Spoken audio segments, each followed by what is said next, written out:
1, 2, 1, 2. Level's good. Level's good.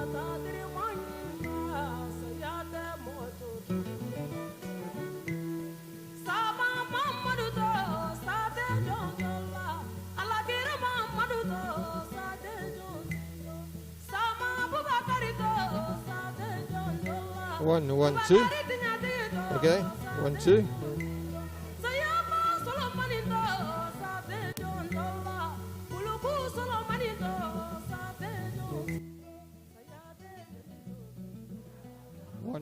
One, 2. Now good. Good.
Our futures and the futures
ṣẹlẹ̀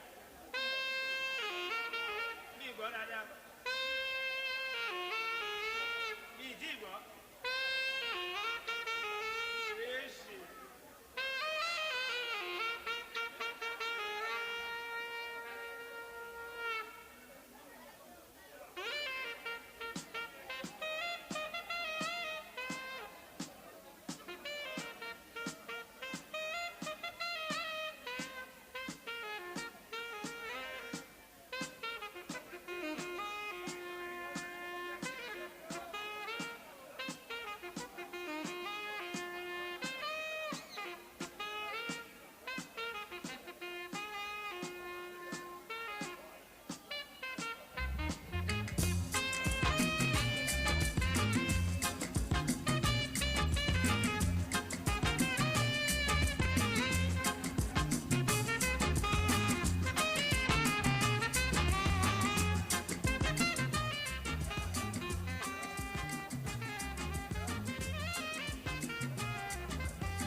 Good evening, everyone.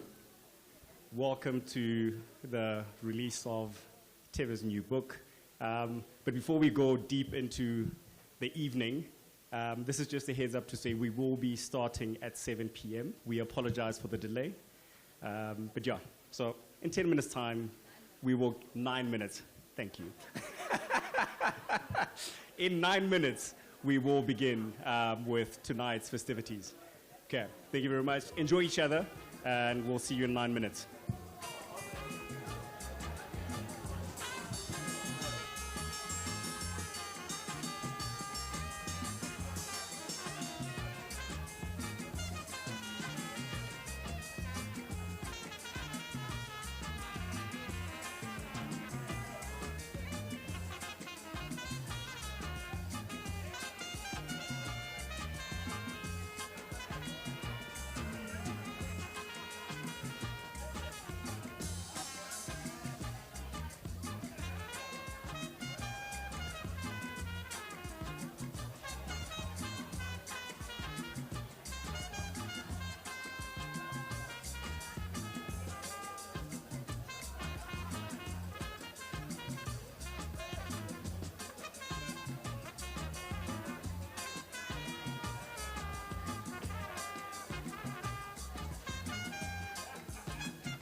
Them call you, make you come chop.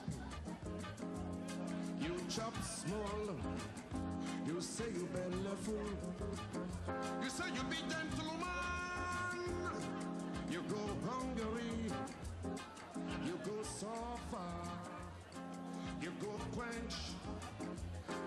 no be gentleman like that.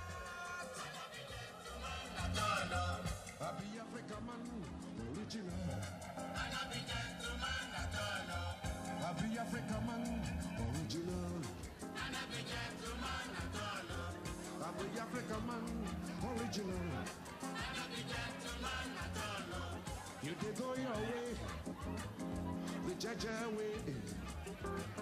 Somebody come bring original trouble. You know talk, you know what? You say you be gentleman. You go so far, you go tired, you go quench. Me, you know be gentleman like that.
Yeah, so I'm just going to ask people to sit down. Yeah, just, okay. Good evening, ladies and gentlemen. If I could please have your attention. Can I ask that all the humans who are still standing, if you could please make your way to your seats. We will start, literally, we're starting, basically. I realized that I didn't introduce myself. The name is Kabelwa Mutlakan, and I have the privilege of, I guess, managing or introducing humans as they come forward today. Sorry, you'll get used to the term human, because I think it's the most appropriate thing that we could ever use to describe any person that's alive. And that's really what it's about. And so we'll just take this moment now to, I guess, settle ourselves down and begin our evening.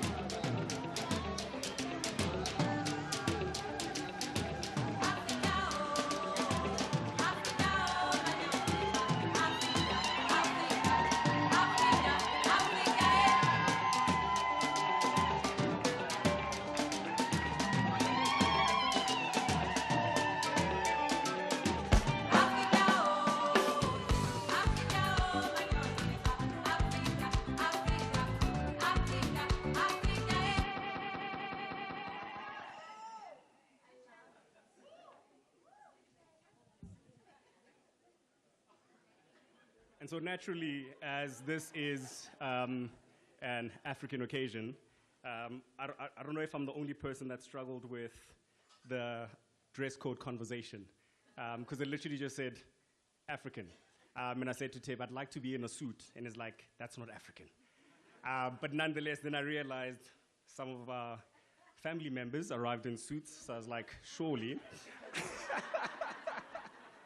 But nonetheless, as I said, the name is Kabelwa Mutlakan, and I think purely for the sake and the purpose of this evening, I'd like to officially introduce myself in the following manner. Bareng khakolole monkane matsotse di atla di maso ga di khosing khosi le joga detla di phepa tsukuru se ntshiba bo matlhodi ka metla ke leje ke tsukuru ke leje ke khomu ke je monate thaga ya ja mabele ya re gola ya gadima ya re mabele ke a jela bo raditladi botlhakana go motlhakane motsweditswedi. So now I can do what I was actually asked to come here and do. That was just a moment for myself. Can we please bow our heads in prayer?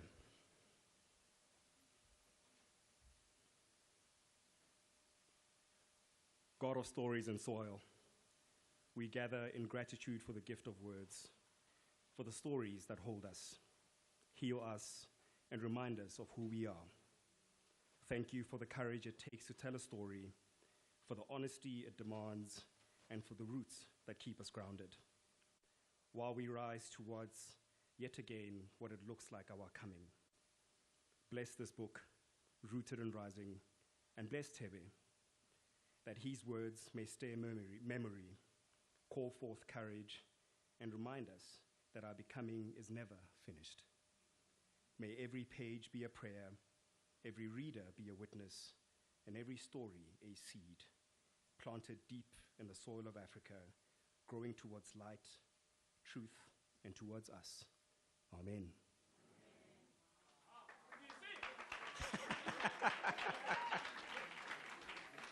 I've never had people clap for me for praying. I guess it was part of my job, so I'm not used to it. So that's very unique.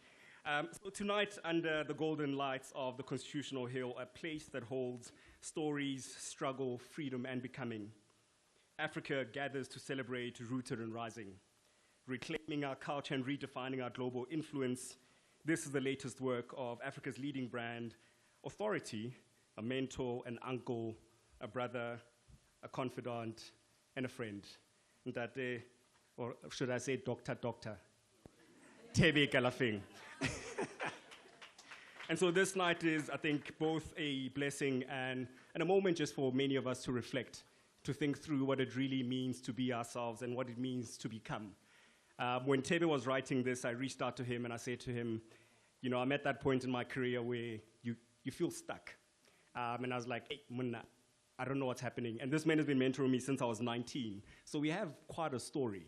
And I said to him, I'm stuck. And I feel like he used me as a guinea pig for, is it the 7 Ps? And so we did a whole thing on, you know, the 7 Ps that you will find in the book, and what it means and what it looks like to actually think about yourself, to think about community, to think about your calling, but what it also looks like to be in service to others, apart from yourself. And so this evening, we really come to both celebrate and be in conversation on exactly that. And it is also a privilege and honor for me to introduce our next speaker, Her Royal Highness Queen Nozizwe Mulela of the Zulu Kingdom. Dr. Nozizwe Pearl Mulela is a pioneer leading in banking and finance, currently serving as the managing director of Eswatini Bank, the first woman who holds this position since the bank's foundation since 1965. With a distinguished career spanning law, banking, and leadership, she has held senior roles in Standard Bank, FNB Eswatini, and Eswatini Bank, where her strategic vision continues to drive transformation. She is a passionate advocate for women empowerment, youth development, and leadership, and she founded the NM Leadership Network to mentor emerging professionals. And when I saw her profile, I said to Tebe, it is interesting to meet a queen that actually has a job. And so with that said, can we please welcome on stage Dr. Nozizwe.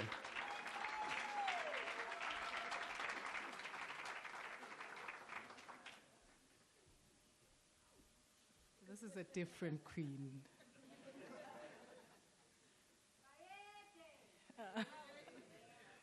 Good evening, ladies and gentlemen. It is lovely to be here. Good evening, Buti Tebe, and thank you very much for having me here and having us here.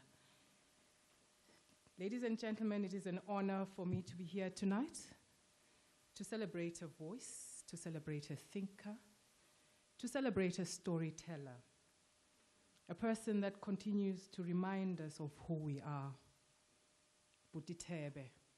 We're also here to celebrate his profound book, his new book, Rooted and Rising. This book is not just a literary work, it is a spiritual and cultural compass. It calls us back home to ourselves, to our origins, and to the deeper meaning of why we exist. I took time, Buthebe, to read chapter 3. I scanned it quickly and I was attracted just to chapter 3, where you remind us that purpose is not a slogan. It is not a line for social media or a speech to impress others.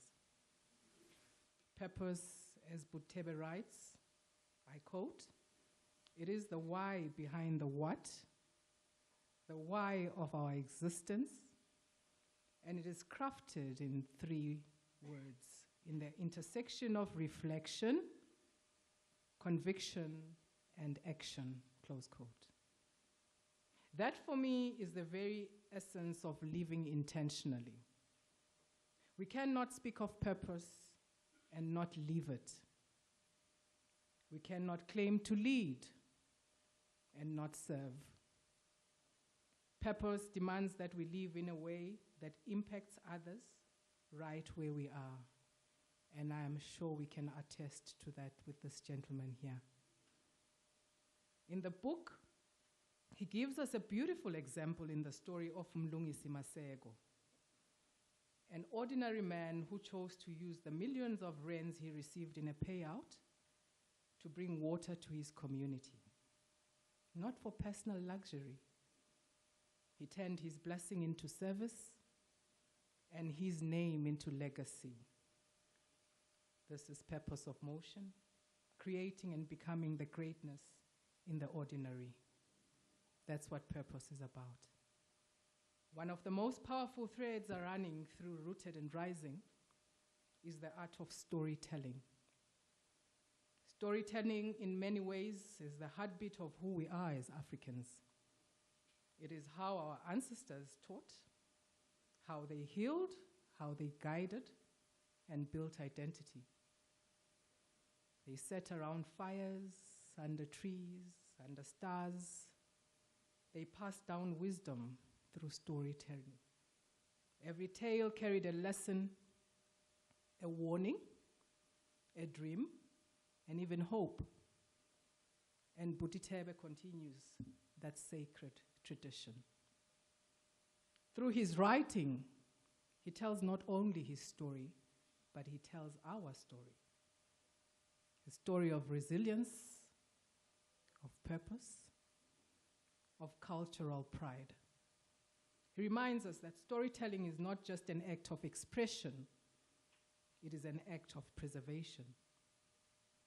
It is how we hold on to our history when the world tries to forget it, how we keep our languages alive, and how we remind our children of the values that shaped us. I see there's one here. When we tell our stories, we reclaim our narrative. We protect our heritage from distortion and silence. We remind the world and ourselves that our voices matter, that we are not just observers of history, but we are authors of it. And a few people tell our story with the grace and depth and conviction that Thebe does. His words carry rhythm. His sentences carry soul.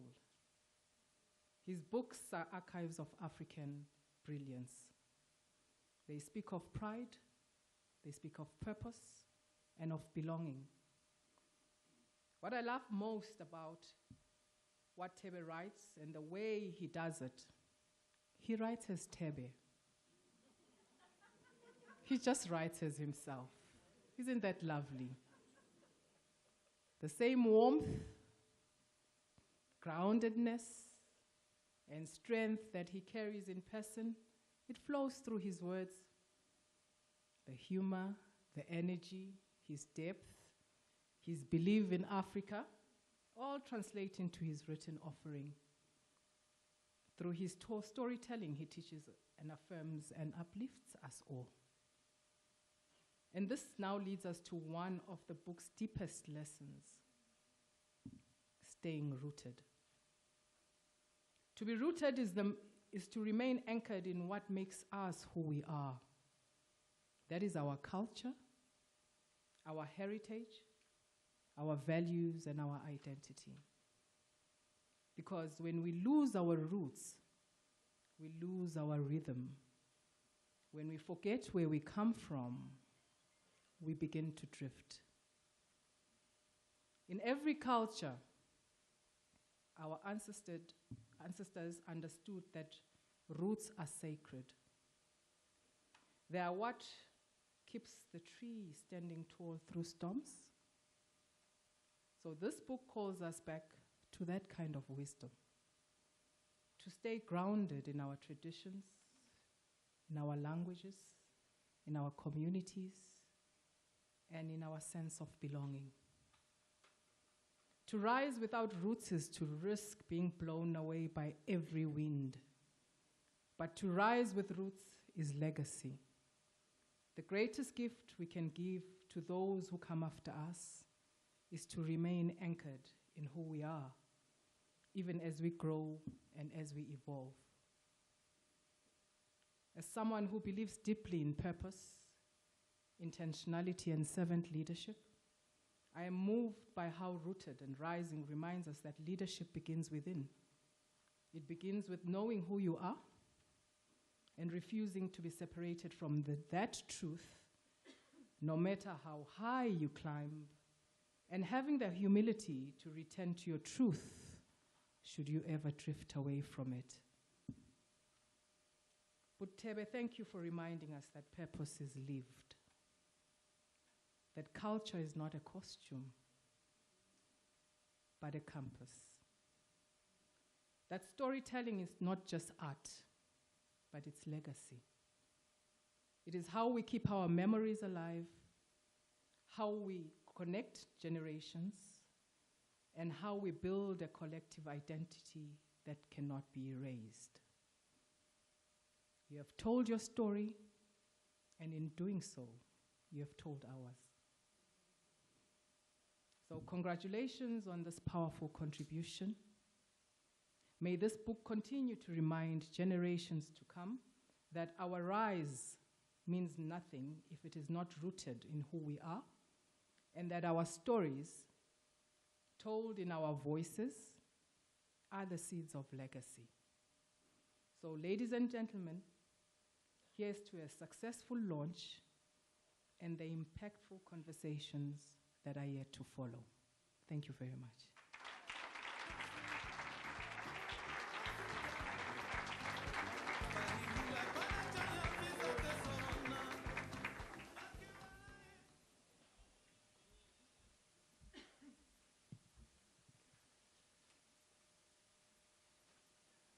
We are really grateful for those words, Your Royal Highness.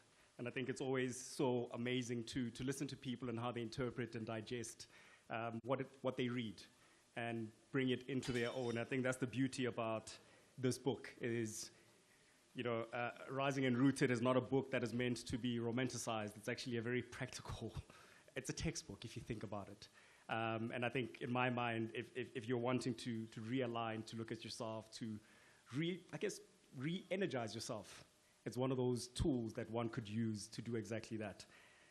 And so now we come to, I guess, the moment everyone is really been looking forward to, and that is an episode of Nostalgia #3Talk. Sorry, I had to do that. If you are one of those who were not born at that point in time, you'll figure it out as the conversation happens. Or ask the elder or the 1K next to you.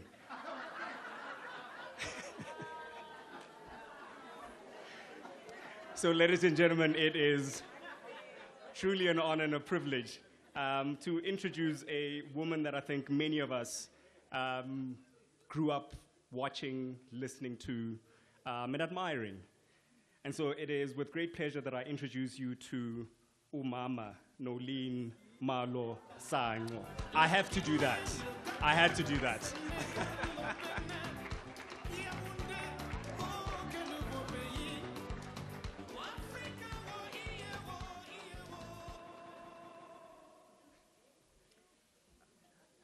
Can I stop? I was still going to read the rest of your profile. Sorry, I just wanted to do. I still had to read her profile.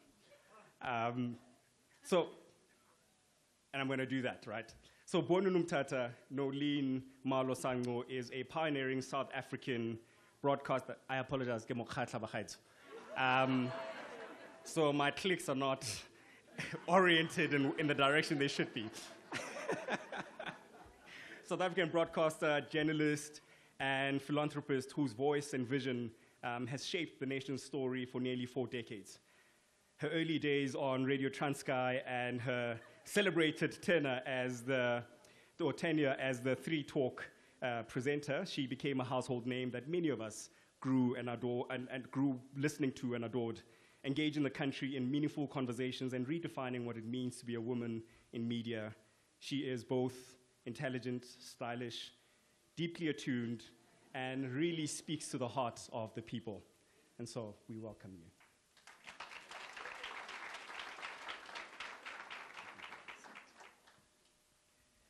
And it now takes, to introduce the man of the moment.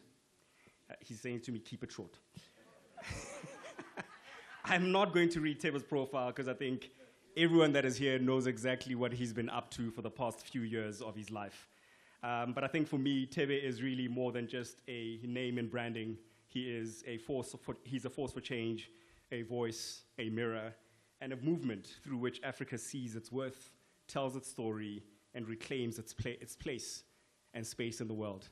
And so please allow me to invite onto stage Ntate Dr. Tebe Galafeng.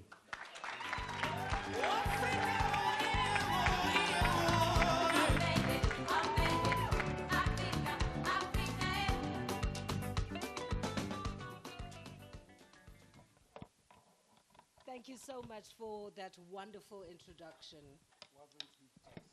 Now, a little story. He's making up stories about us. Because I promise you, I accepted the invitation and I was humbled. I was so humbled that, little old me, because I'm ashamed at my old age being taken out of retirement. Menolene, how I hate this. So the gentleman sitting behind me was like, how Menolene? And I'm like, Kosiam, have I read I am Menolene. But the interesting, and what I'm about to relate to you, comes straight to the book, Rooted and Rising. So Tebe has been hounding me. Nolene, please send me just a little blurb about yourself. So I sent him 2 lines this afternoon, and the lines were Nolene Maolana Sango, born in Mthatha, 1967. I'm fabulous, I'm a philanthropist, thanks, bye. So this is the message in green. Tebe then sends me and he says, Nolene Maolana Sango, and then it goes on and on and on. And I'm like, I will not allow you to give me these few words. And when I could have been insulted because this is how I want to be referred to. But when I actually thought about it, it speaks to Rooted and Rising. So many things that Tebe says in the book, be unapologetic about who you are. Indeed, because I was confused. Because the challenge with us Africans is we are so used to underselling ourselves and not recognizing ourselves. Because I think, and which is what we talk about as well in the book, that a lot of times we want to minimize ourselves. And I think it's what Miriam Williamson says, which Mandela likes to quote so much. Says, who are we not to be fabulous and all those. So, and you're a celebrated broadcaster. And I thought, what does she mean? She's just beautiful and she's hot and don't. Unamanga, I never said beautiful and hot. I never. Yes, Unamanga, Tebe. ndimdala kunawe ungakulinga uxoke ngam. I was like, what about Abu Basitsana who grew up saying, when I grow up, I want to be like her? What is that like you that you have that we must celebrate? It's very, you know. But and also, this by is- the way, the other thing I was going to say, it's a very African thing. It's also one of the reasons why we are where we are a lot of the times. Because everybody else comes to our countries and see our value and extracts it and celebrates it. But Tina, among us, we understand it. Why do we do that? And don't ask me that question because I'm not going to answer you. Why do we think theoretically? Why do we undersell ourselves? You talk about it in the book, but why? Just very briefly. Because in our culture, we never want to rise above the community. We never want to rise about everywhere else because we define ourselves in relation to everybody. And we never want to see ourselves standing out. And I think in a way it has affected how we also go out into the rest of the world. Because when we go out into the world, we then also want to reduce ourselves. Because our cultures, our communities have told us you should not stand out too much. You know, the tallest tree catches the wind. But then, Tebe, when you were in New York, and the other, Oh, but that was different.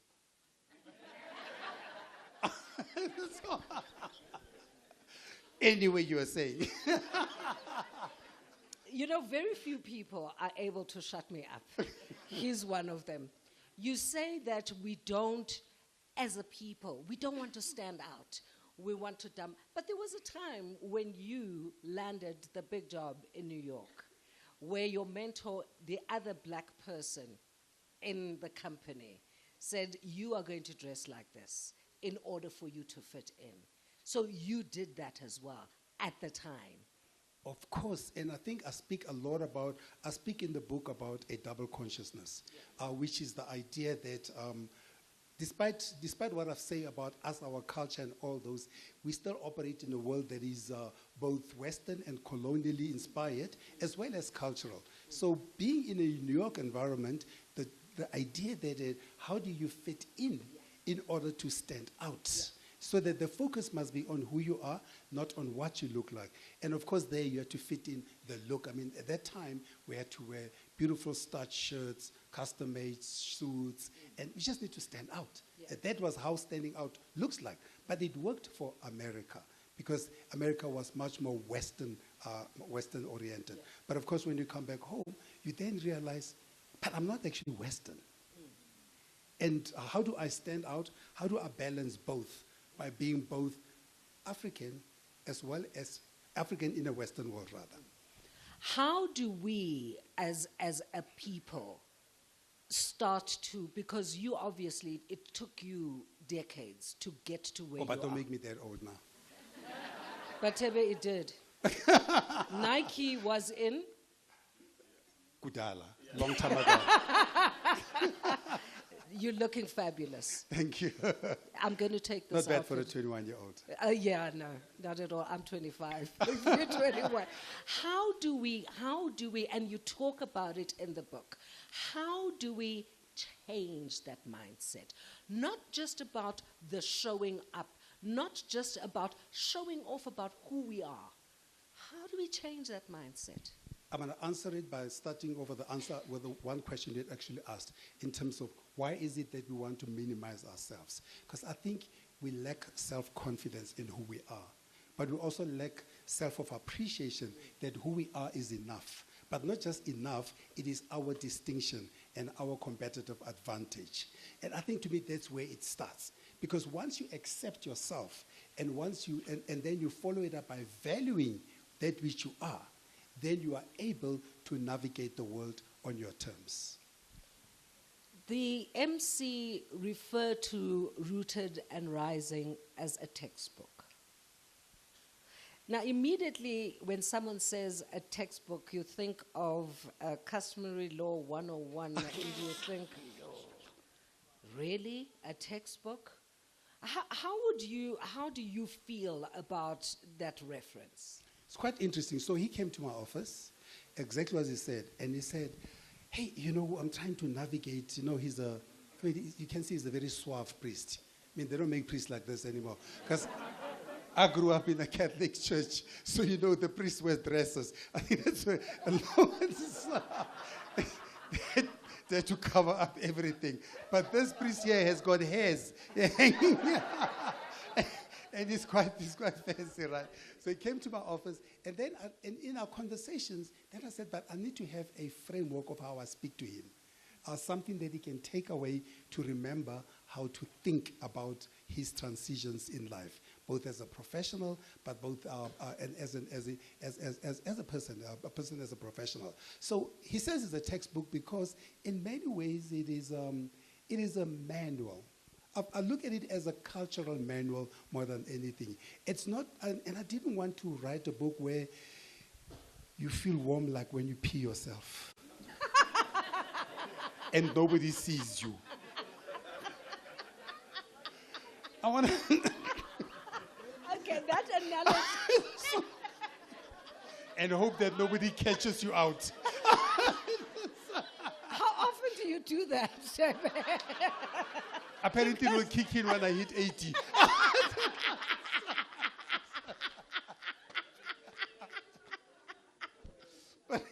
But you know, a lot of the, and I always explain, so let me take it back to who I am, for example. So what I do. So I speak a lot internationally. I stand in front of podiums and all those, and people like to book me to speak. And I always tell them, I'm not a speaker. I said, what do you mean? I said, I'm not a speaker.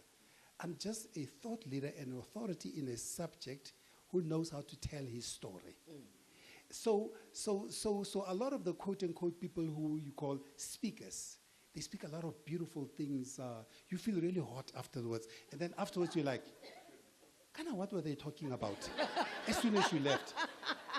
So I thought, let me do something that is both inspirational, because there'll be interesting stories. You know, the Queen spoke about one of the stories in there. There'll be stories which are more inspirational, but there's also needs to be a framework of, so how do I make this real for me?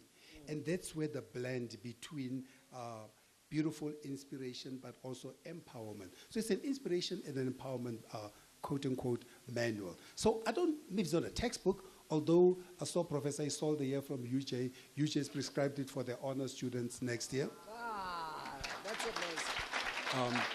amazing. So in that way, it is a quote-unquote text.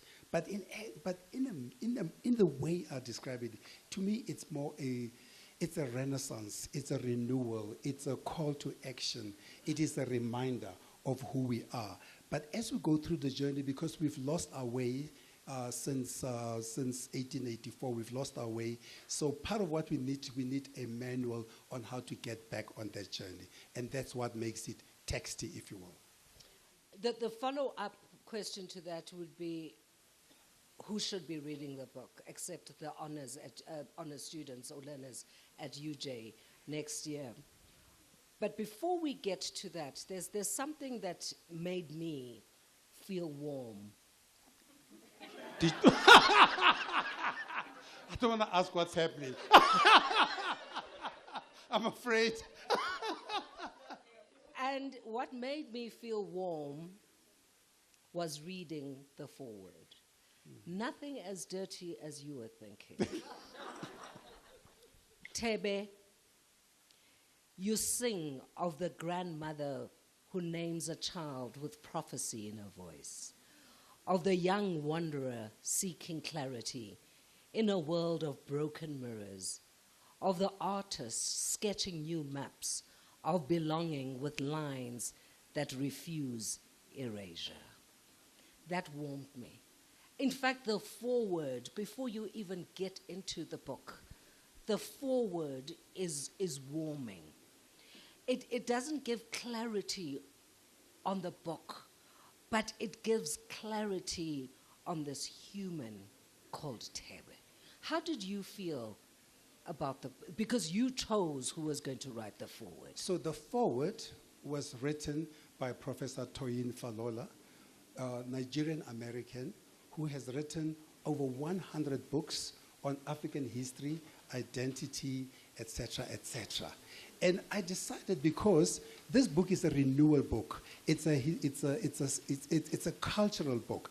It requires an authority who understands the continent, an authority who lives the continent, an authority who lives in America, but of course is an adjunct professor at UCT, Northwest, and UNISA as well, but somebody who understands this duality of who we are, but somebody who is seasoned at the age, I think is 75, who is seasoned in what it means to be an African and writes about it and lives it. So when I read it, of course, I mean, and he wrote this while he was in Japan. So he was in Japan during TCAT, so that's very recently actually. He was in Japan in TCAT. I said, Prof, this story, and when he sent it to me, I was like, wow, I also felt warm. I think your phrase, your buzzword is warm. But mostly I felt Warm, rooted. What is your full name? Tebe Itzile, the shield has arrived. Where do you get he does need that. He really. The shield has arrived like a volcano. You have arrived. When did Tebe know that this young man is going to make a mark? When was that defining moment? Because I think you do refer to it in the book as a one-liner, but for you, just for us. So one of the things I write about here is how our names are our destiny. Mm-hmm. Our names capture the story of who we are, but it also captures the story of our parents' hopes for us, and also our community's hopes for us. So many ways, many of us, we either live to define or to defy those names. Mm-hmm. And it is almost like a quote in there about a quote about how the name becomes a humbling experience. So when you get your name, you always have to say, what does it mean? But I think there's also something called a destiny. Because I think all of us are meant to be somewhere, or somebody, for somebody, somewhere. And our job is just to listen. So at my house, I've got a beautiful bronze, which I bought at some gallery. And it is of a man lying down with a hand on the floor and the other hand up. And I asked the artist from where I've got this collection, I said, what does this piece of work mean? And he said, many of us in Africa, we have our hands open, begging for things from the rest of the world, instead of listening to the ground from where we come from. So I think the name grounds you. The name defines your journey. So did I know I'm going to be writing a book? Well, I'm not somebody yet. Did I know I'm going to be writing a book or something? No, I don't think so. I just know that I was always top of the class in my whole life. I always knew that I was always the one, quote unquote, leading. So whatever I do, I was going to lead in something. It may not be this, but I was going to lead in something. But I just followed my heart. I never ever defined who I am by what other people think. And you know me, you've known me for more than 30 years. And you'll know I've never ever walked the same path as everybody. I've always walked my path. And in walking my path, along the way you find the path you're supposed to be on. That's so profound. But just to deviate for a second, you know, as you're speaking and you're mentioning we've known each other for 30 years, you gifted me this pen 20 years ago. And that is who... You're a woman of fine taste. Now, the question is, because usually one gets paid for things like this, and he made it clear you are not getting paid. So, dude, top this. One fascinating, and this is not something, and I'll come back to who should be reading the book, but... Oh, yeah, I need to answer that, yes. No, I haven't asked it yet. She's a problem. One very interesting thing about the book is as you go through the book and then you're hit with a playlist. Every single chapter you are hit with a playlist, which I had the pleasure of indulging in as I was preparing for this interview. The most amazing experience because you take your phone and there's Brenda Fassie and you listen to Brenda Fassie, or you listen to Salif Keita, or you listen to Sanko Mota as you indulge in the book. You know, my feet are rising because I get so excited about it. And because it was an exciting experience for me, because this was the first time I've indulged in a book where simultaneously I was able to listen to music. Talk to us about that. Because our culture is not just our proverbs. Our culture is our music. Our culture is how we present ourselves.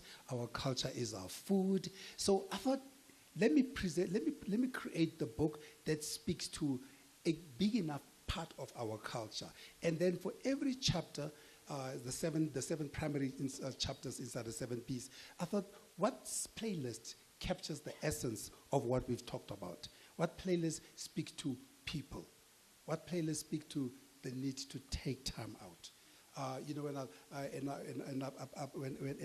think the first song in the pause, well, that came to mind was "Take Time" by Canaan, and it's like, my goodness, these songs all remind me and remind me of who we are, and remind me of where we come from. But they also capture the song. Now remember, a lot of people.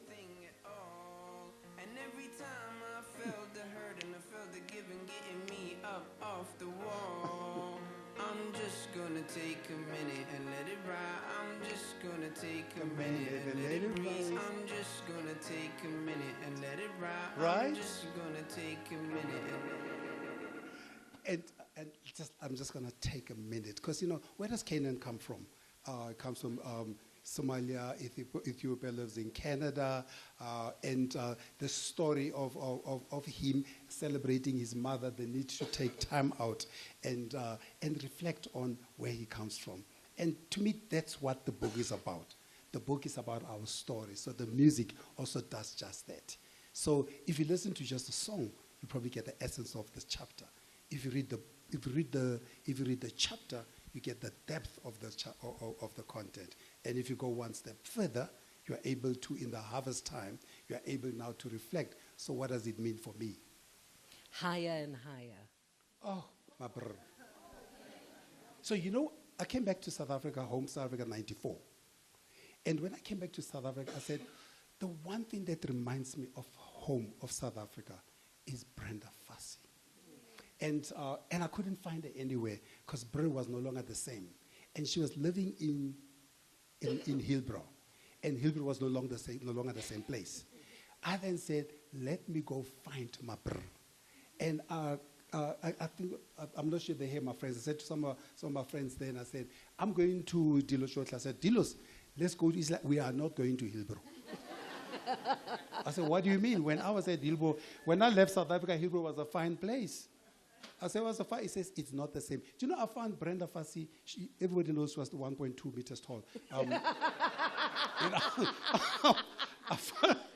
found Brenda on top of the shoulders of a Nigerian guy singing higher and higher. It was a reminder of home. But the song...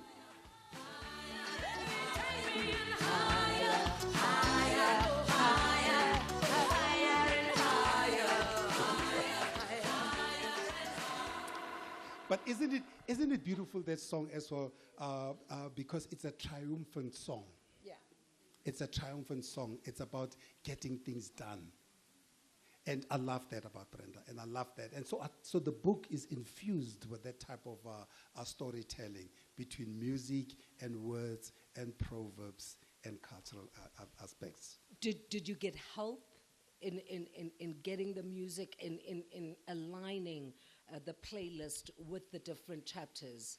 So I call my friend Lebo M, the Grammy Award-winning composer from Lion King. I'm sorry, who's your friend?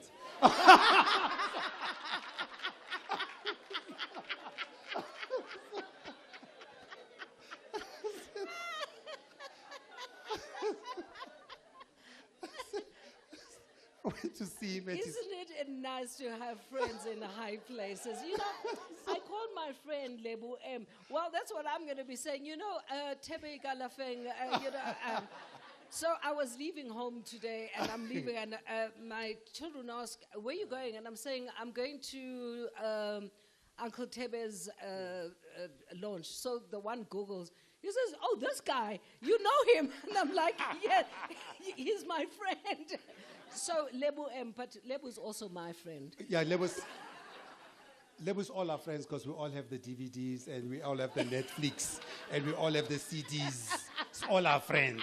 But anyway, I went to see Lebu at his house.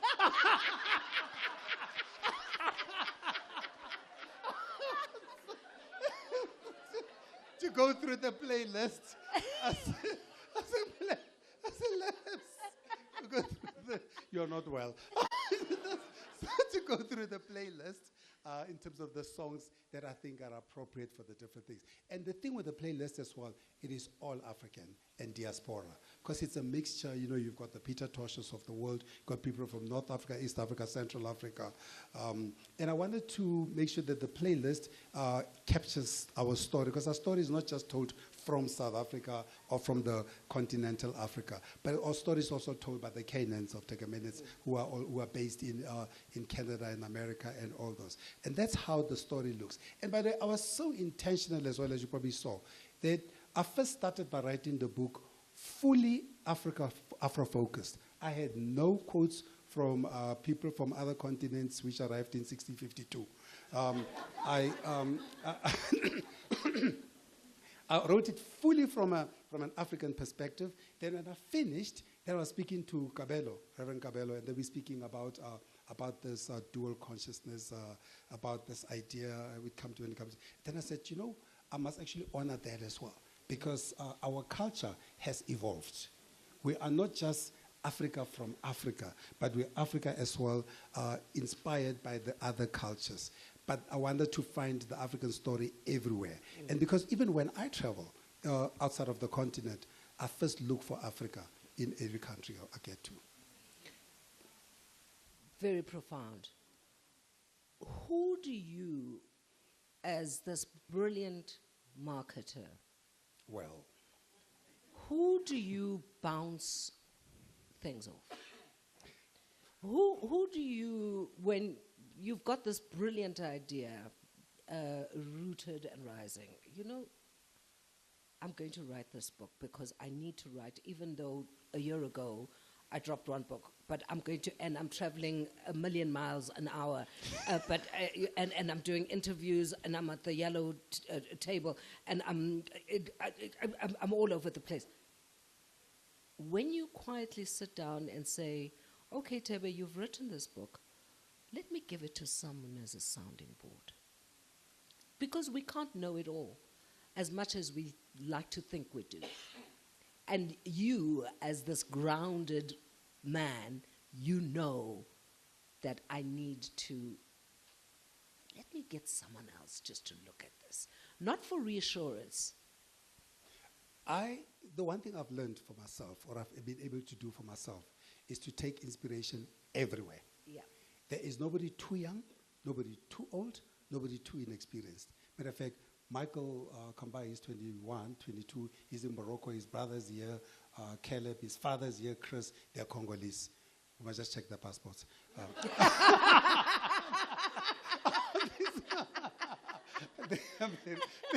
The Congolese South African. I'm teasing up Congolese South African. So, you know, I sat with Michael at 22 and Caleb in my patio, trying to figure out some of the words and the structures and how to think about it. So, you know, I'll take an inspiration for somebody 22 like that. Yeah. Then I'll go to somebody like Kabelo, who's doing his PhD in theology. I say, KB, where does this fit in? Then I speak to Will, who's Will has got too many doctorates. He's African American. I'll go to Lerato next door. So all these people here had a say somehow. So I think this is, because this book is not my book. It's a collaborative story, because the story in there is not my story. It is our story. So, but every time, whatever I write, I will ask, whether it's my friend Gina in Kenya, or her husband, Captain Kariuki next door, or, okay, even the little one here. The little one here, Tato. Tato, my godson Tato, Tato Mabuza. So I come to his house the other day. I say, hello, TM. He says, how you doing, TI? I was like,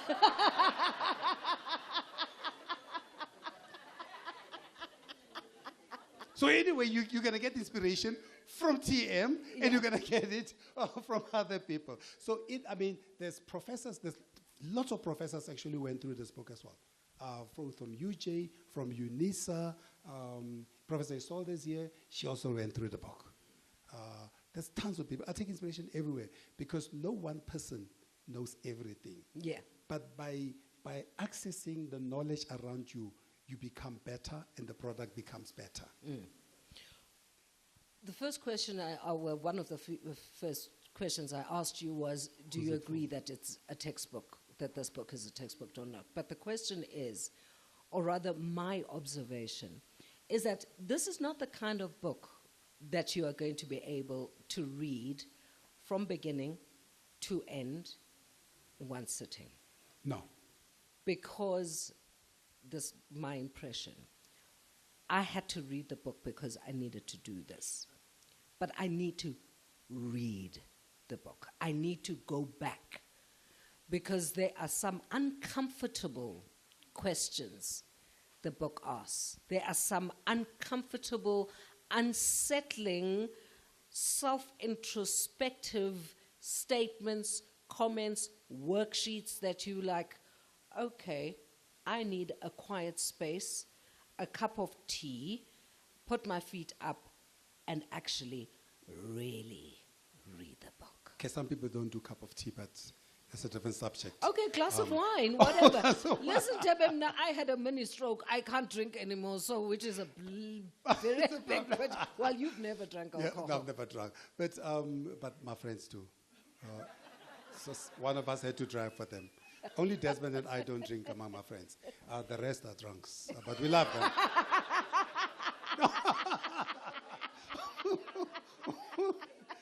But they are responsible drunks. But luckily, we've got priests in my area. So you've got Kabelo, and you've got Reverend Imbeu, and Mamuruti Kangi Ambeu next door. So we've got good friends who balance the rest of the alcoholics in my group. So this is not a book that you're going to rush through. The reason you can't rush through is because it is a journey. It is a journey of rediscovery. Yeah. It is a journey of reimagining.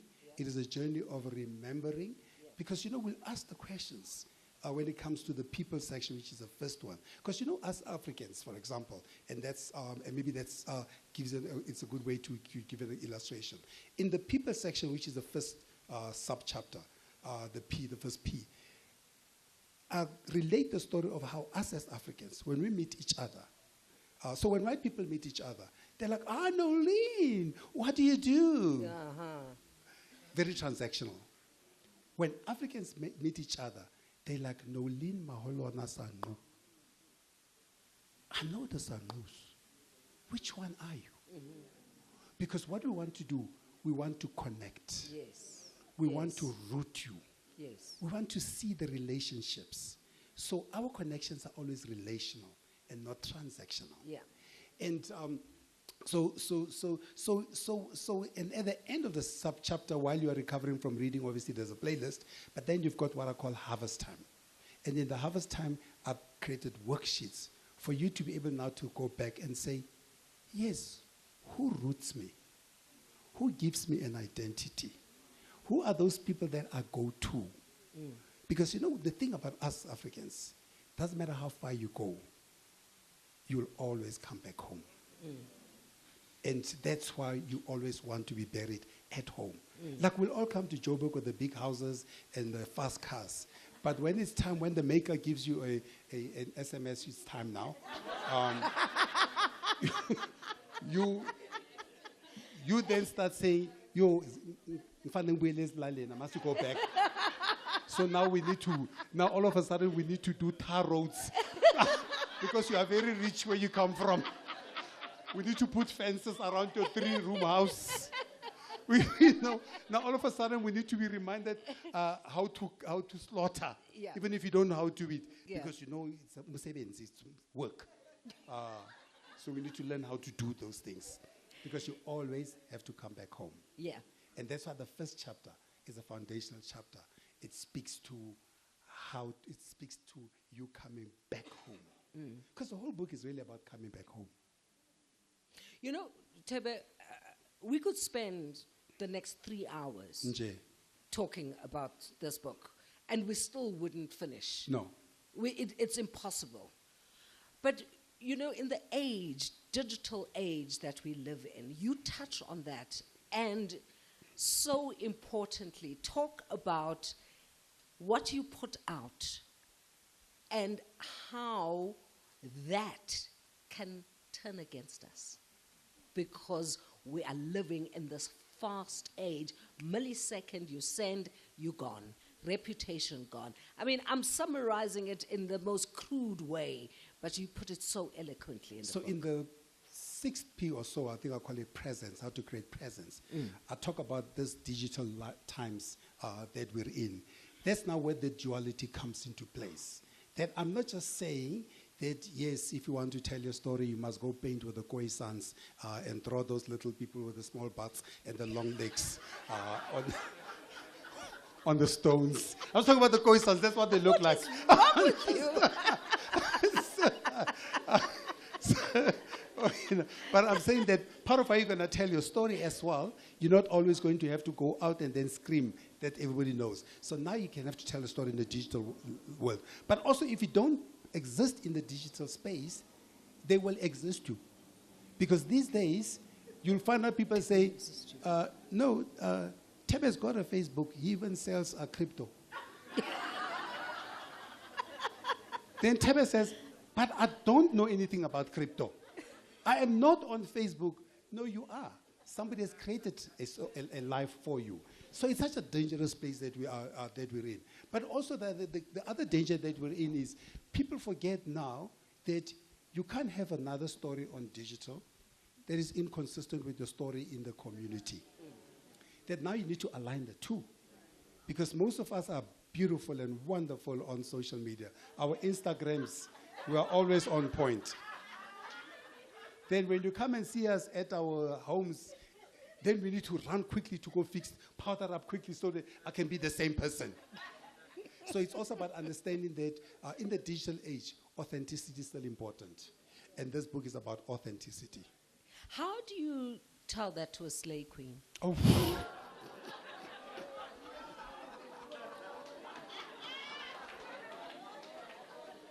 That just came out of my mouth. It was not part of the question. Wait until the blessers are broke. Then they'll have to come back. So you don't have to say much. They just have to go broke, or Mokhosi just has to shoot himself.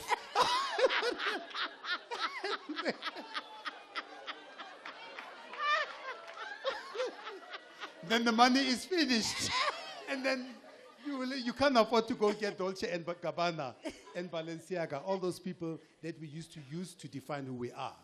Because now we are being stripped to who we are authentically. Yeah. So, it's unfortunate that we live in an era where people now have created these non-existent images of who we are. Yeah. But at the end, I always say the final arbiter is that last day when the maker calls you. You will have to reckon with yourself. And when you go back, like, there's this Nigerian guy. What's his name? Bobrovsky, I think. I think there's that Nigerian guy. Bobrovsky's made up. He's a trans, right? Bobrovsky. And he's light complexion and puts on wigs and all those things. When he goes to the rural areas, you probably know, takes off the wigs, stands in the sun a little bit to darken, wears pants, because the father says, yeah, you are home. Here you have to be what we expect of people like you. So we always, you will always come home, and home will always remind you who you are, despite what you're trying to tell of yourself outside there. Who should be reading this book? I think first it's us. It's a reminder of us, for us, of what makes us so special, what makes us so distinctive, what makes us so authentic. We should be reading it just to remember who we are, because who we are will always be there. So it's a reminder to us of who we are, so we should be reading the book. But I think, and Gina was telling me, I was in Kenya this weekend, and Gina was telling me, says, "Tell me, you need to give it to this guy. That's like an English guy." I'm like, "Gina, what's this English guy going to do with the book?" So I said, "What's he going to do with the book?" And Gina says, he needs to read it to understand us. Because remember, we're living in that world. And in that world where we interact with different people, we need to understand each other. So this book is not just for us to remember who we are, and for those who know ourselves to deepen who we are, but for those we come in across who don't know who we are, to reconnect with us, to understand us, so that we can be enriched in how we engage with each other. As we wind down, in the conclusion, for too long we've been conditioned to explain, justify, or downplay our Africanness as though it was something to be excused. But to be unapologetically African is not a fault. Do you know the beautiful thing in the conclusion which I deal with a couple of examples that we know. For example, the Afrikaans people. I think the Afrikaans people are probably the most progressive people in South Africa. And the reason they are progressive is because they are the one people who have curated and protected their culture. And they have deepened it. They've started academia, university, they've started multiple industries, and they speak their language, and they are the only people in this country who can go from crash to PhD speaking their language. The rest of us you know, I mean, sorry, I don't want to point the 100 people I saw who've got children, and oh, my child doesn't speak English. I said, so too sorry. Just have to speak English. Then I remind them, I said, but how did you grow up? Because we grew up speaking the other language. And English was just the bonus. So what did Ghana, and hopefully it's correct, but I saw something that Ghana has now legislated that all primary education will be first in the indigenous language. Just like how we grew up. The fact that I can speak English like a black person, or like my friend Barry Maluleke is here. Barry is my only Tsonga friend. I don't know any other Tsongas. And Barry speaks English in Tsonga because he learned English in Tsonga.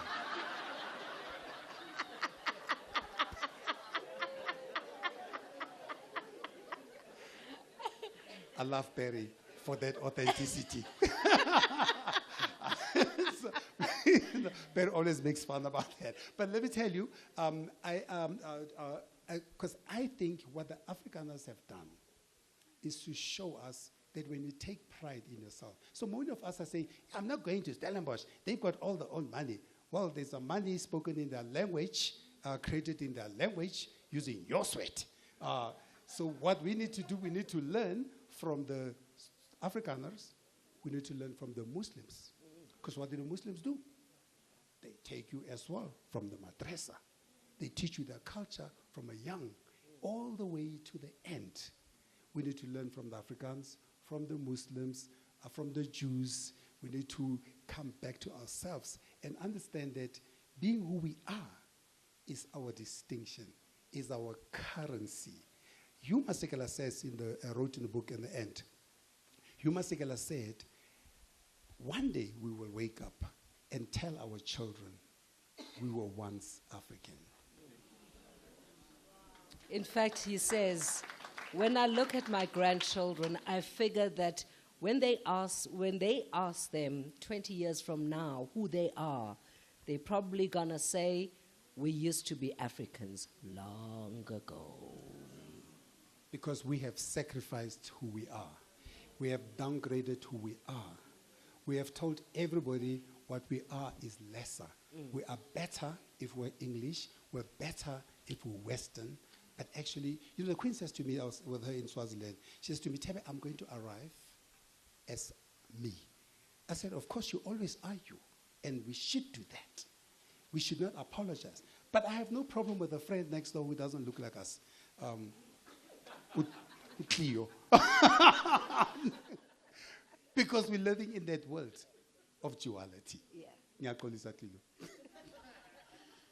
As we conclude, I'm going to give you a few minutes to sell the book. To sell the book? No, indeed, it's your book. It's your What stage. is Exclusive doing when we're here? Just do a little bit. A bit of PR. Where do we get the book? When is it available? How much does it cost? Do we get a family discount? Wow.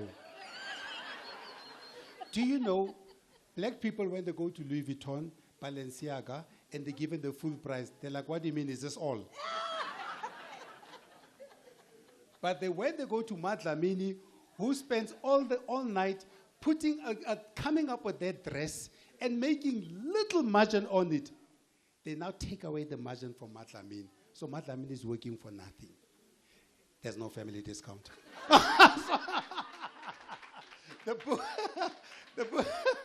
book is at Exclusive. You know, I'm very proud of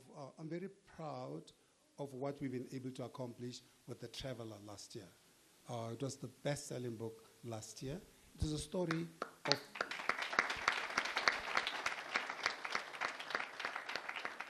it was maybe told through my story, my journey, but it is our story. And a reminder that if you want to understand ourselves, we need to live where we are and travel and see how the other side looks like. This book, by the end of this week, it will be #1 in this country. Yeah. Tebe, it's been an honor and a privilege. Thank you very much for inviting me to do this. I thoroughly enjoyed reading the book. I thoroughly enjoyed being with you in conversation with you. Thank you very much. Thank you.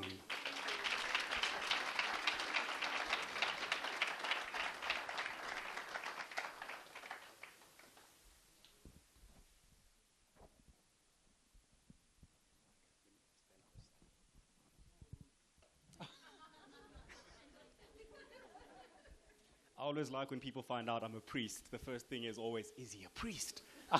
But yeah, nonetheless, I think this was really an amazing moment and an opportunity just to listen, to reflect, and Gyalabokhamma.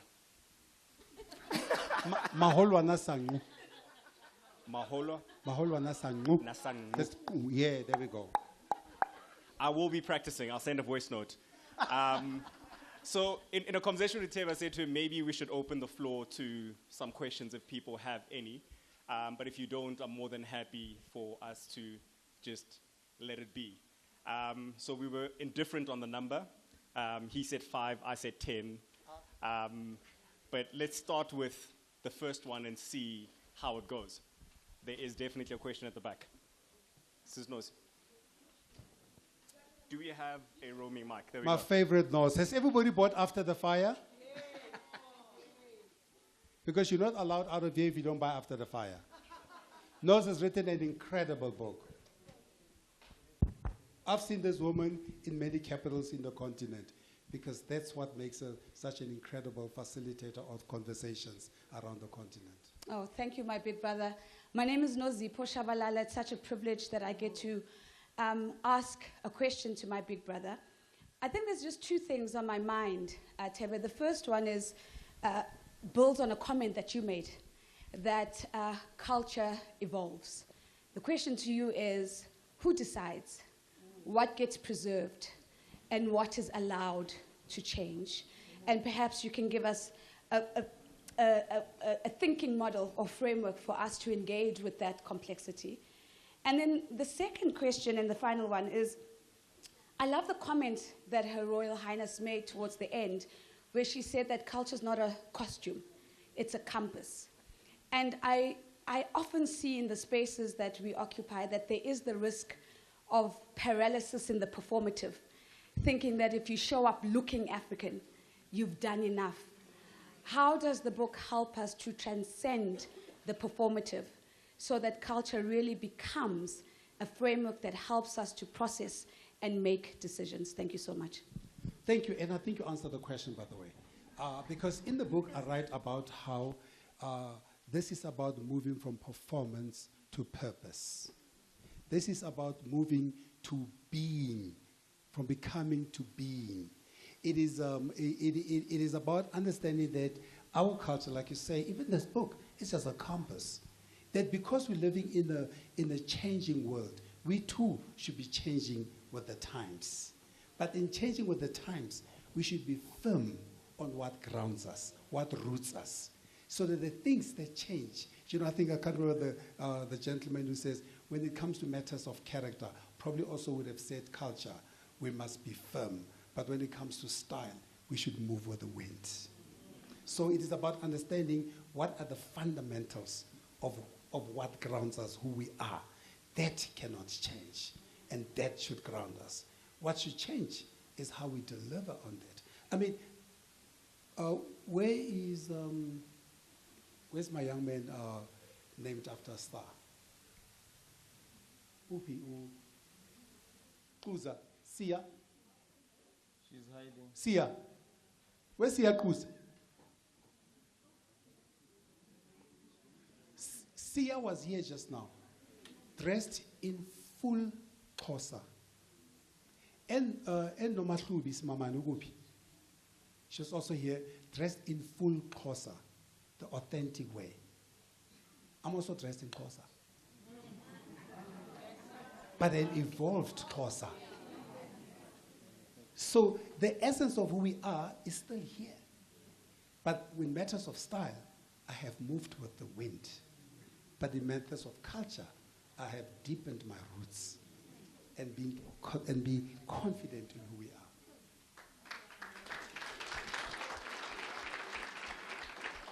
Congratulations, Tebe, on another book that you've written. I'm here, and I'm not going to say anything. But coming from Botswana, there was something that used to hurt us a lot as Botswana. When our first export being DJ Fresh, they would say, South Africa's very own. Now Tebe is Kimotswana. He's from Botswana, and we claim him. You're not allowed to dress like that in Botswana. That's a discussion for another day. But do you feel welcome pretty much everywhere that you get to travel? Because not convinced to Aron, but being African, do you feel African everywhere? And is that how we are also supposed to be able to feel? Because South Africans are not very welcoming. Millicent had the passport. Anyway. My parents are South African. My grandmother is South African. My grandfather is from Botswana. Before ICE comes and knocks my knees out. When I live here. So, anyway, Lusika, thank you so much. I saw friends from Botswana flowing in, Gikanse, Lekinaoneli, Lusika. So, thank you so much for coming through here. And Lusika, we are very welcoming. What do you mean? Us South Africans. But I think I show up as me everywhere I go. That's what I want to answer a question. I show up. I think that's in the book, and we've seen in the previous book. I arrived at a black tie dinner in London, dressed in a kente cloth, an authentic kente cloth. Everybody around me had black and white suits. It's fine. It's fine. I was myself. I didn't apologize. Do you know what's so beautiful about our culture? They spend the entire evening focusing on me. The entire evening. They forgot that there was a function. I was now the function. That's how beautiful our culture is. Yeah. So I always show up as myself because there's nothing more beautiful and sexier than being yourself. I hope you are able. We're not trampa go emetse go airport.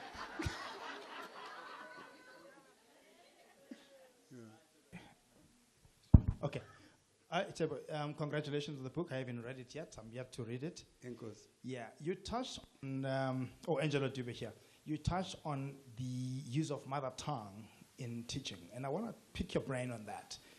Given that we are trying to undo damage that has taken 500 years to be instilled on us, we're trying to reverse that. And how the Afrikaners are beating us is that they've purposed their language not only as a subject in itself, but as a language of teaching and learning.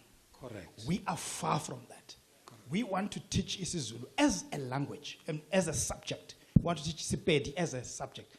How do we converge in a multidisciplinary society like South Africa and ensure that our languages are language, not just subjects in themselves, but also languages of teaching and learning? Because I feel like there's a gap there as a nation. Thank you. Thank you so much, Professor Dube from UNISA. There's lots of professors here today. Some of my friends are very learned. So I was just saying, Jay, please, folks, choose wisely.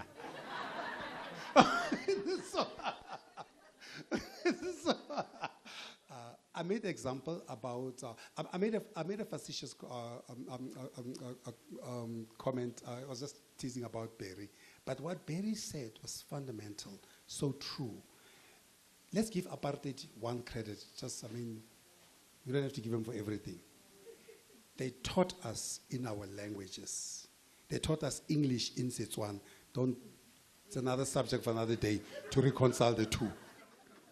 But they taught us English in Setswana, mathematics in Setswana. Because Ngugi wa Thiong'o once said that the best way for you to internalize anything is through your mother tongue. And that's what they're trying to do in Ghana by saying that we need to teach people in their mother tongue for them to be able to understand and internalize. They said they'll catch English on the way. They'll get Italian on the way. They'll get it. When they go to Italy, they'll meet Italian. And when they meet King Charles, I don't like him. When they meet Prince William or somebody, whoever one of those, they'll catch English on the way. So I think the way to do it is first we get rid of the system that we have. Second, we get rid of the leadership we have. Third, we then bring in the people who are visionary, who put the country first and not themselves first. Until then, yeah. Sorry, I can say these things because some of my friends are advocates. Advocate Happy Chingila, my friend, just got...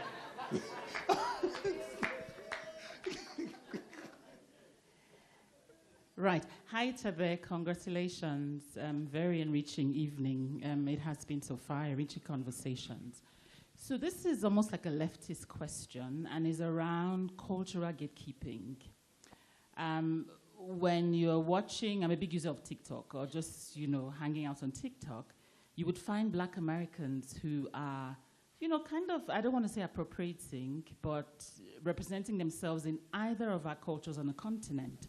And then you find us, the Africans, really harassing them and telling them that's not your culture, So it'd be great to get your views on cultural gatekeeping that is at least happening on social media. Do you know what I love about Nigerians? Is they never forget, they never leave themselves behind. She kept, she's a learner, she's a PhD and an executive, but she still, when she speaks, you hear her culture, you hear her roots. I can have a conversation with her because when she speaks, I can say to her, you sound interesting. Which country are you from? That now we can build onto that. So is there such a thing as cultural gatekeeping? Is there such a thing as appropriation? Do you know, I think to me, appropriation is when you don't give credit. But when you take on and embrace other cultures, it's appreciation. And as long as you give credit, I don't think there's a problem. Because we're the last people to talk about appropriation. Because look at us right now. We are wearing shoes. Some of us have got Indian hair. The poor Indians are suffering. We are sitting on Western chairs. So we're the last people to talk about appropriation because we are the kings and queens of appropriation. So let's allow the other kids to steal a little bit. As long as they tell us, it comes from them. Because we like to say, this is from Louis Vuitton in Paris. So as long as they also say, this is from KwaZulu-Natal in this particular city, it's fine. We just want recognition for our creativity and for our distinction. There's no problem with it. So to answer you, no, we should not be gatekeeping. No, we shouldn't be going on to stages and talking about appropriation, because the minute we say that, can we please send back those ships that came in 1652, the Reiche, Dromedaris, and the Goede Hoop, and let's pack them up with all the things that we are wearing right now, that we are eating right now, that we are living under, and send them back to Holland.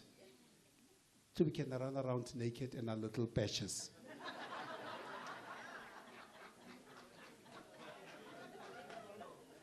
Sawubona Thebe, ngibingelele bonke abantu abakhona. Enkosi ngile. Manje yini engenzeka ukuthi le ncwadi ibhalwe ngelimi lezi ezifana nalezi ngisikhulumayo. Uma ukuthi ufuna uyibhala ngesizulu cha ungathuma mina.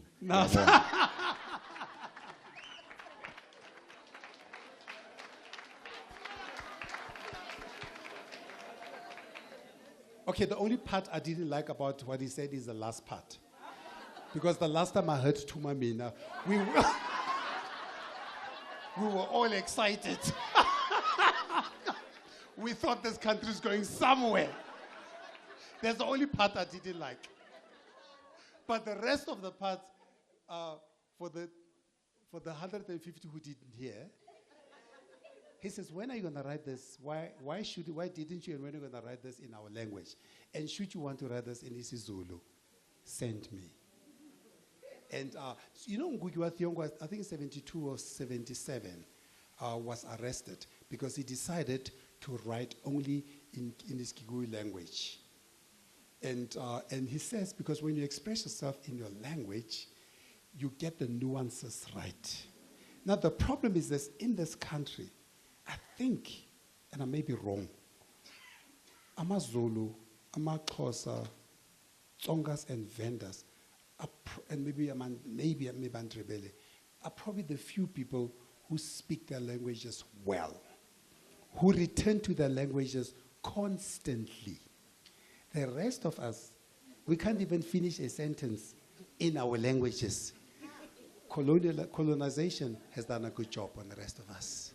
The truth of the matter is, I should have written it in Setswana, or Sixhosa, or Sepedi. But as soon as I write it in that, this thing. Are you with me? They will not read it. Where's the translation? Colonization has done a good job on us. So I wrote it in English as a common language among us 12 speakers. There's 12 languages. The others just don't say anything, but they're there.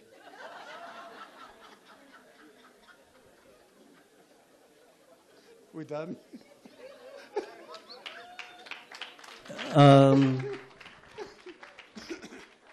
I've got it over here, Tebe. Yeah. Hi, I don't have a question. I have a comment. Sorry. Oh, sorry. I'm from Namibia. You can see as the evening progresses, the accent starts changing. I'm from Namibia. Tebe and I have been friends forever. But what I want to do is I just want to make a comment as a so-called foreigner in your country. Let's address the elephant in the room. immediately after South Africa's liberation, we were all proud to be South Africans, even as Namibians, because you were representing the best in what the continent has to offer, right? You can take the Football World Cup. It was not a South African World Cup. It was an African World Cup. SAA, the brand promise, you know what it is? They were an African airline. Now, the reason why I'm giving you these examples is that somehow, somewhere down the line, you as South Africans have lost the way. And you know, so when Tebe was telling me that that's the title of his book, and he said it's rooted and rising, it really resonated with me as a Namibian. The one message I want to give you as South Africans here tonight, and I'm not just saying that because Tebe is my brother. You need to be proud of that man and the work that he's doing on this continent, right? Because what I like about Tebe, and I think one of our sisters here said it here, what I like about Tebe is not about form. It's not about the beautiful African outfits. It's about substance. So when Tebe stands up and says, I'm going to visit each and every African country, he means it. When Tebe is in Namibia, when he comes, let me just give you an example. When we are together in Namibia, he becomes Namibian. I've been with him to other African countries. He becomes that Kenyan. He becomes that Tanzanian. Do you know why? Because he believes in Africa. So for us, it becomes very worrying when the messages we are getting from South Africa, that you are uprooting other Africans, saying, yeah, they are taking up our hospitals, our jobs. What happened? What happened to that speech by Thabo Mbeki when he said, he didn't say I'm South African. He said, I'm African. I just want to leave you with that message. So, thank you. So part of what I write about is also the meaning of our names. So there's a name here on page 36, Ngumbilemo Muta Wamkweta. It translates, I will fight my own battles. That's Lazarus' name. So Lazarus, we just spoke now. Okay, Lazarus is the one that came with the ship. But the one that his mother gave him is Ngumbilemo Muta Wamkweta. And I will fight my own battles. I think it's such a beautiful name, a combination of name and the story, because we as Africans, we need to fight our own battles. And we shouldn't delegate who we are or relegate who we are to other people to fight for us. So thank you, Lars, for that, because we are all Africans, of course. Lerato. I think, T, hi, it's Leo. Mine is a continuation of... So I knew Leo when he had a six-pack. So we're talking now 30 years. I'm trying to get one, but I'm sure I'll get there. But mine is a continuation from a statement by Lusika and Laz. And I think just looking at on my right, I see Mr. Komoswana is there. I see JJ is there. Professor to you. Sorry. Yeah, Professor JJ Taban. And I see, I think Mr. Shilowa refers to him as a newspaper man. And I think we must not, as South Africans, underestimate what xenophobia that has taken place in our country. And some of the populist statements that continue from some of our ill-advised politicians about our continent is doing to the damage of the South African brand as Africans. And I think going back to the statement that you make, that at the end of the day, you always go back home. You know, whether we refer to Tanzania or whether you talk about Zambia, during our struggle, where they hosted us, and I'm not saying we must accept the incompetence of some of our government departments in terms of managing immigration, But we have to ask people like yourself and the three gentlemen that I've mentioned to say, how do we change the conversations as South Africans? To say, we're Africans. Of course we live in South Africa. And most of us, even you standing there, and I think we share the same history, where you have association with our neighboring countries, and I realized that the main guest speaker was a queen from Swaziland. Eswatini, sorry. But I think it's important that as we leave, we say consciously, what are we going to do about brand South Africa in the greater continent, whether you talk of 54 countries or others. Thank you, T. Thank you, Leo. That's such an important contribution. Lerato, I think Lerato has a question here. Okay. Should we take at least two more and then conclude? Then we conclude. Because there's a lot of hands coming up. Yeah, okay. Lerato, wasn't to me WhatsApp on Aaron. Thank you, and Taba, congratulations. Thank you, Lerato. Thank you so much for your contributions as well. She read this book, Disrupted, as she was in holiday in Lesotho. She just walked just across. and and spent the whole day reading through it. And she came back like a teacher with circles and red marks. Raul Lerato, see me after class. So because I have the benefit of having read the book, what has struck me about the book and about these conversations today is two things. The one is that we have allowed other people illegitimate people to become the purveyors of our culture. And they're illegitimate in that they actually they misconstrue, they miscommunicate, they miss everything about who we are as Africans. And I think we have ourselves to blame. But thank you for writing the book, because what now needs to happen is that we need to have many different conversations. Correct. We have to have the conversations about education and language. We have to have the conversations about fashion and brands. We have to have the conversation about branding South Africa or rebranding ourselves or reclaiming the South African brand, as it were. So where are we going to have those conversations, and who is going to lead in the generation of those conversations? I had hoped that we would have, but there is. There's someone from the SABC, my friend is here. No, the SABC has done a wonderful job. The African Language Services, they are here broadcasting live. They're taking pictures. Those who want to be famous, who need content, just smile as you're passing. It's radio. But there's also SABC TV. Yeah? But Taba, you have sparked the conversation. We know that you're busy. You just said he moves at 1 million miles per second. You're going to have to stop and tell us how we should carry on with this conversation, because the book is layered. It has got many, many, many different things about it. You and I spoke a while ago, and we spoke about grief.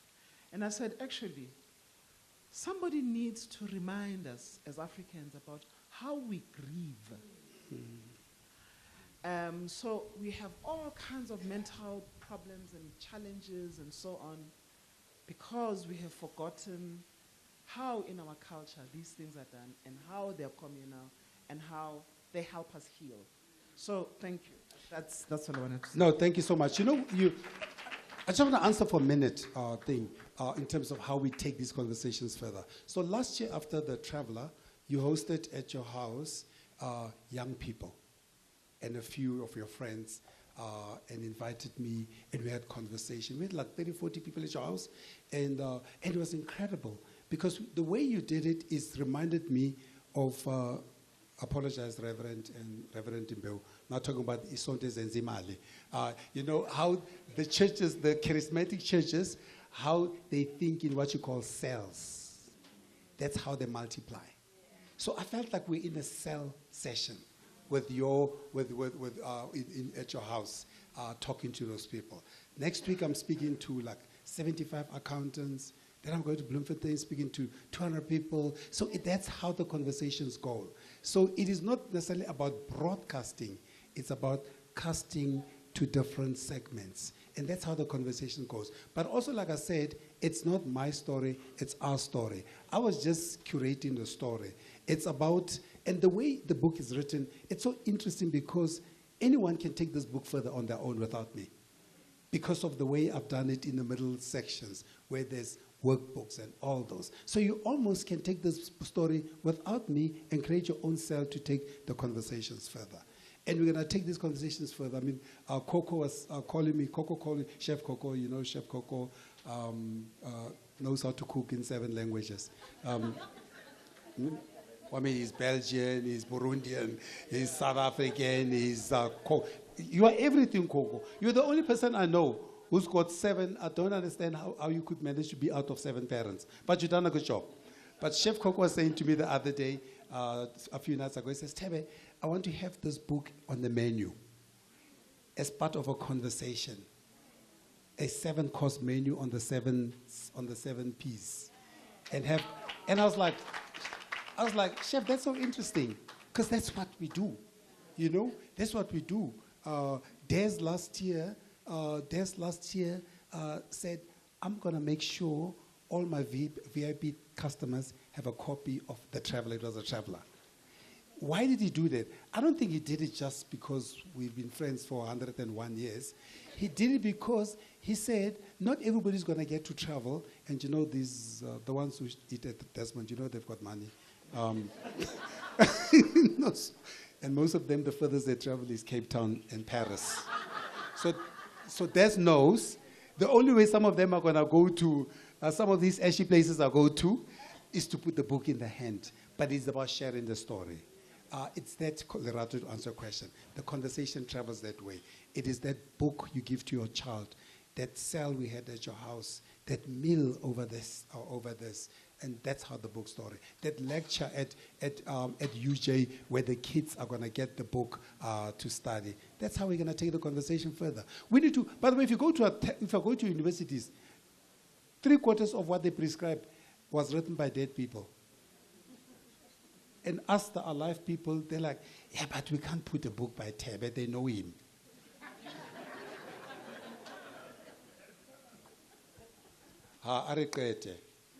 Oh, is it me? Is it me? Okay. So congratulations and thank you, T, for involving us in this project. You look amazing, by the way. I want that suit. Thank you, my friend. Thank you. What does it mean to be African post the aid era and the opportunities that come with people pulling the carpet under our feet and us being able to say, actually, we are on our own and we're going to be okay? I think that's part of the work that needs to be done going forward. But just to follow on, Lerato, I was going to say, Tebe, to be your friend is hard. So, can your next give us time to breathe so that we can catch ourselves before you come up with another next book? So what is the next for Tebe and how should we prepare as your friends? Because you are costly. Some of us have just newly gotten married and every day to talk to you. So give us the time, please. You are not well. So you know you talk about the rug from... So, I mean, how beautiful is the set? This rug is from Maxhosa. I think the very first and the biggest rug from Maxhosa was mine. Well, I mean, it's just a statement of fact.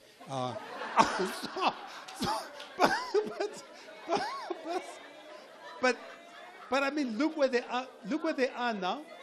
They have evolved now, and they have brought our culture into our living rooms. So you know, when I went, I called Laduma and Nsika. Where's Nsika? I called Nsika. Did Nsika Zunglebanton? And you know, just come. You can't afford them. Just wear them for free and bring them back. You know they're going to take pictures, so you can't wear them again. So anyway, bring them back. Anyway, I went to. So, but our cultures are right here. Nobody can take our cultures from us, pull the rug from under us, if we have our feet on this rug, if we are planted on this rug, if we wear our culture proudly, if we are proud of who we are, nobody can take it away from us, Kanye. Kanye is the epitome of evolution. So They ladies said and it's gentlemen, all. Just Benedict, sorry, Dominic. Benedict. I call Benedict Dominic. Okay. But if his name was Kagisho and Tumelo, I would never forget it. Thank you.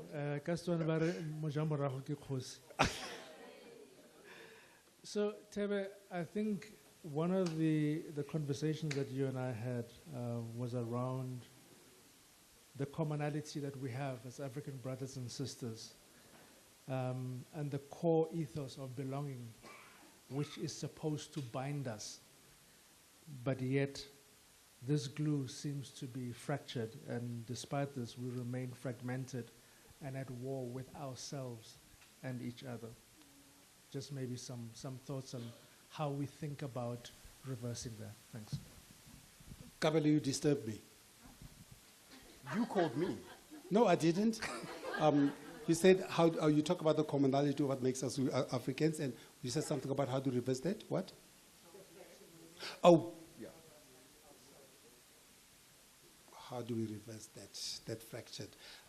To me, I think it starts. Is it Desmond Tutu or Mother Teresa said, "Start with what you have, where you are." No, it's not Oprah. No, it's not. Oh, it's not Oprah. It's Mother Teresa. Oprah appropriated it. So I think it is each and every one of us taking that responsibility and understanding the implications of our actions and our behaviors wherever we are.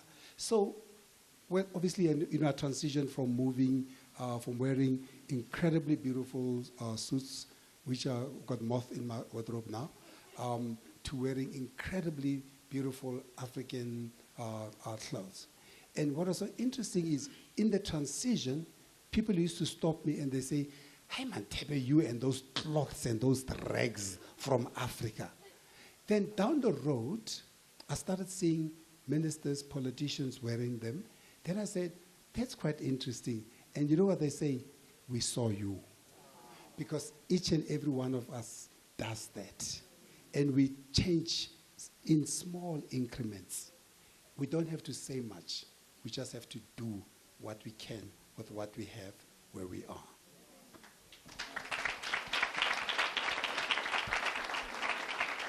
And so that brings us to the end of the Q&A session.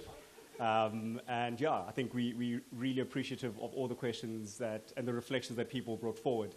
And my argument is always the conversation continues, and it doesn't remain here.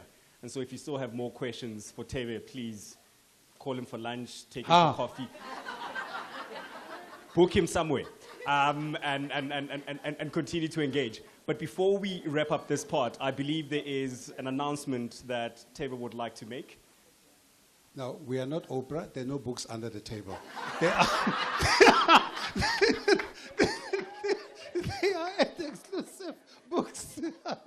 No. I think one of the things, so for the last 15 years, I've been doing this Brand Africa research, the study, and which is also part of how this book came across. And part of the outcome of that is only 20% of what we admire as Africans come from Africa. So in other words, 80% of the brands that we choose are not from Africa. So how do we fix that? So first I started Africa Brand Leadership Academy. And I said, perhaps I can do a bit of helping to train. But I thought the one big thing I could do, the one most transformative thing I could do, is what I'm going to do now, or what I am doing now.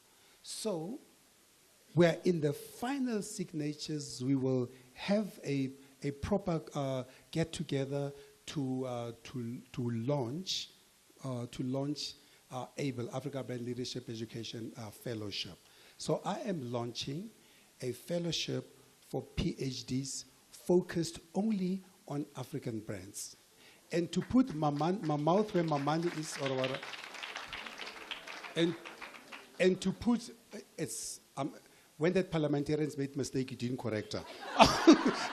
So, to put my money where my mouth is, so I then put down 1.5 million to start the scholarship, and then the University of Johannesburg and the University of South Africa and Vega University match it, and then other partners like Liberty put in another 750.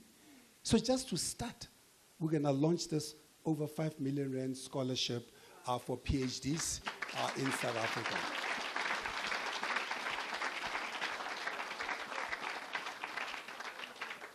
Now, because I'm not an egomaniac, it is not called Ikalafeng anything. Because as soon as you die, you know they change the names anyway. So I called it ABLE, which is Africa Brand Leadership Education Fellowship. So that's what's called the ABLE Fellowship. The ABLE Fellowship is going to kick off very soon. Very excited of the work that I've been doing with UJ and UNISA and Vega over the last few months to narrow down this. And I'm very excited that my friends, where's Thabang Ramokhas? That my friends like Thabang Ramokhase, I just had one meeting with Thabang. Thabang said, here's your 750,000 rand towards the scholarship. I just had a couple of meetings with the VCs of UJ and the professors of UNISA and VCs, and they just said, we will match what you do.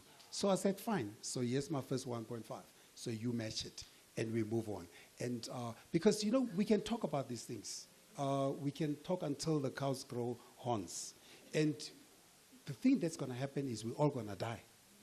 All these mansions and the Lamborghinis, the 4 ones were the same color. They're either going to be repossessed or we're going to leave them behind. So, because you can't get them into the grave. But down the road, there'll be an Elon Musk coming from this country. There'll be a Laduma coming from this scholarship. There'll be a fellowship, rather, who will then have such a transformative impact in the world. So it is not the number of people we are going to get out. It is the quality of the people that we're going to get out. So, and every year, I'm also announcing a prize for the best PhD in Africa-focused brand leadership.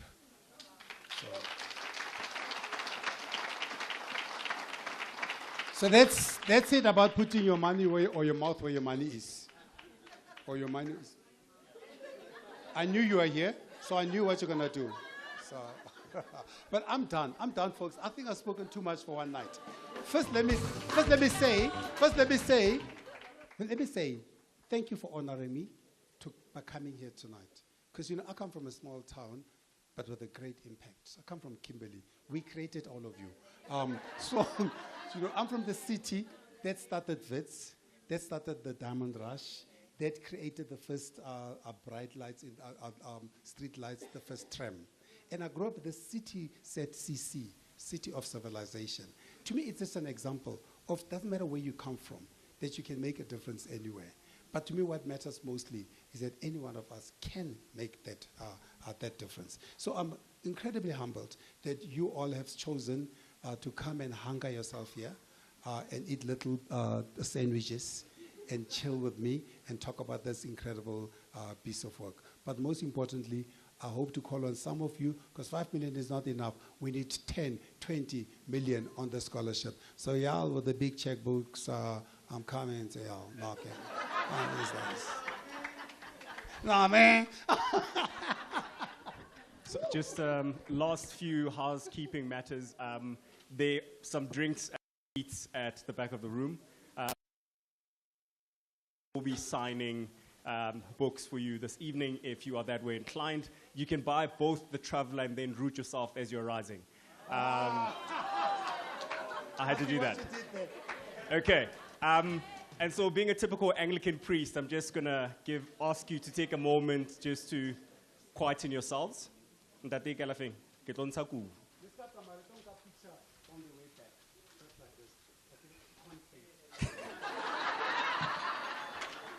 Okay.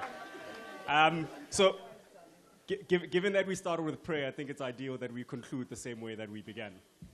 And so if you could just take a moment to calm yourself and draw yourself closer to yourself. Take a deep breath and remind yourself of why God created you, and it was to be you and no one else.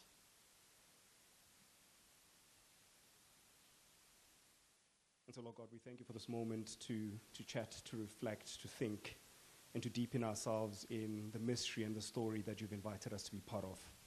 We ask that you continue to work in and through Tebe and many of us who continue to do your work and minister to those who are not equally as privileged or advantaged. We ask you to keep our minds and hearts focused on the things that really do matter. And most importantly, we ask you to reinvigorate the spirit of humanity amongst us and to remind us that for us to be where we are, to be able to listen to these conversations and to have them, someone had to sacrifice themselves. And so invite us to that sacrifice. Invite us to rooting ourselves, but invite us into fellowship and to building and to think positively about what it means to truly be human in the 21st century. In your name we pray. Amen.